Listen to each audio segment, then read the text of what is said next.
Hey everyone, and welcome back to my channel. Thank you so much for all the feedback from my first video, and if you haven't watched that video yet, then the link is in the description below. So last time we talked about the Rishta system, and this video is leading on from that as we're presenting the alternatives to that system. Don't be fooled, it is still scary and it's still unreliable. We're talking about dating or marriage apps.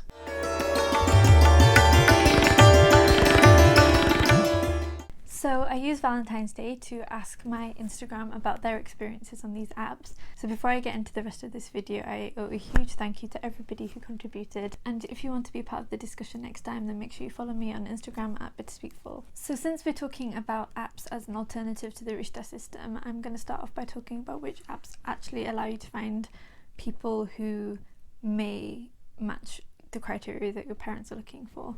So as well as the specifically designed apps for your community, whether that's Muzmatch and Minda if you're Muslim, or apps like Dilmail for brown kids of any religion, more mainstream apps such as Bumble and Hinge are actually catching on to the fact that people would prefer to filter based on religion, and so they're offering that tool in their app as well. So before I get into the do's and don'ts of these apps, I just want to point out a few things.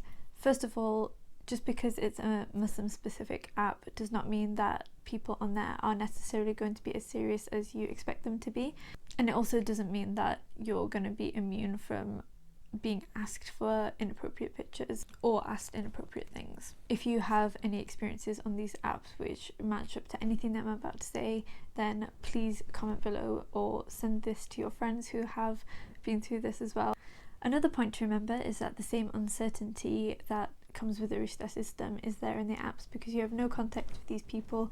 You don't know what they're like in their real life, you don't know what their families are like, their friends are like. Another point to remember is that most of these apps are based on location, so if you are based in an area where you don't meet many people that would match your type, then the chances of you meeting them online are just as slim. So I asked on my Instagram and you shared your experiences, so let's get into the do's and don'ts of the online profile. So apparently the picture and the bio are equally important to different people. So in order to maximize your chances of meeting someone who you will actually click with, it's vital that you pay attention and make an effort with both the photograph and the bio. This is according to a highly scientific Instagram poll. So let's start with photos. Do make sure that you have photos that show your face clearly, and that means not hiding your face with sunglasses or a hat or a cloud of shisha smoke. Do make sure that you smile in your photos. No pouting, no scary mugshot face if you're a guy, which is apparently a really popular look. No Snapchat filters. This goes for guys and girls. Find the right angle.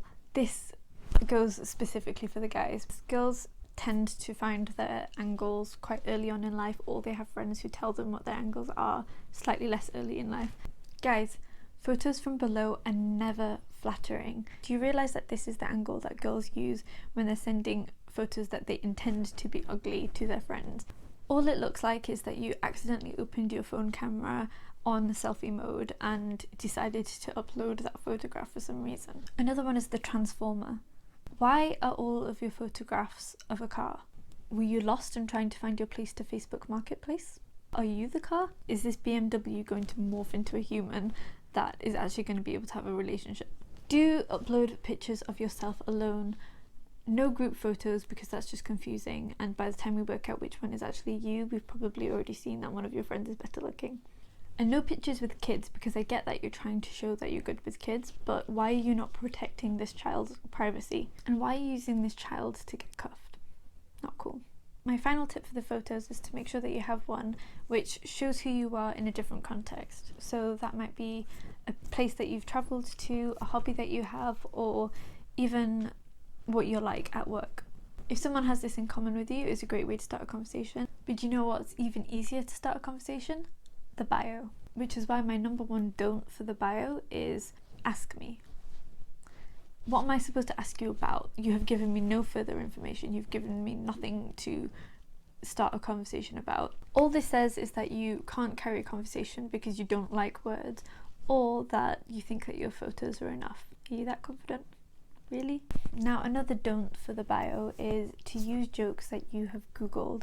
Guess what? Other people on the app are using the same jokes and it just looks like you're unoriginal. Examples of these are trying to leave the single market before Britain does. Just looking down at my phone, looking for a reason to stop looking at my phone. Another big no for your bio is to spend the whole time talking about what the other person needs to do or what you're looking for before you even start explaining what you would bring to a relationship. Another tip for everybody that is on an app, it seems to be that everybody is talking about how they like the gym, they like travelling, and they like food.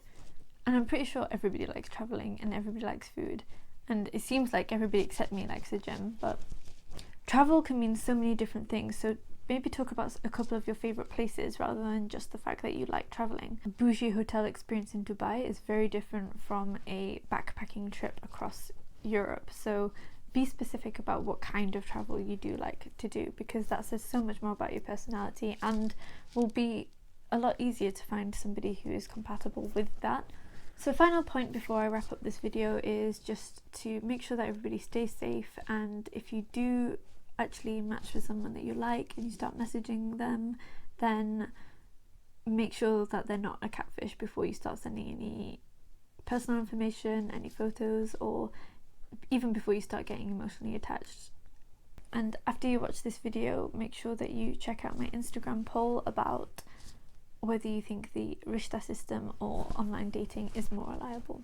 Send this video to any friends you know who are on these apps, and if you've had any experiences on these apps yourself, then let me know. You can DM me them if you don't want to comment below. Which apps have you used and which did you think were the best and the worst?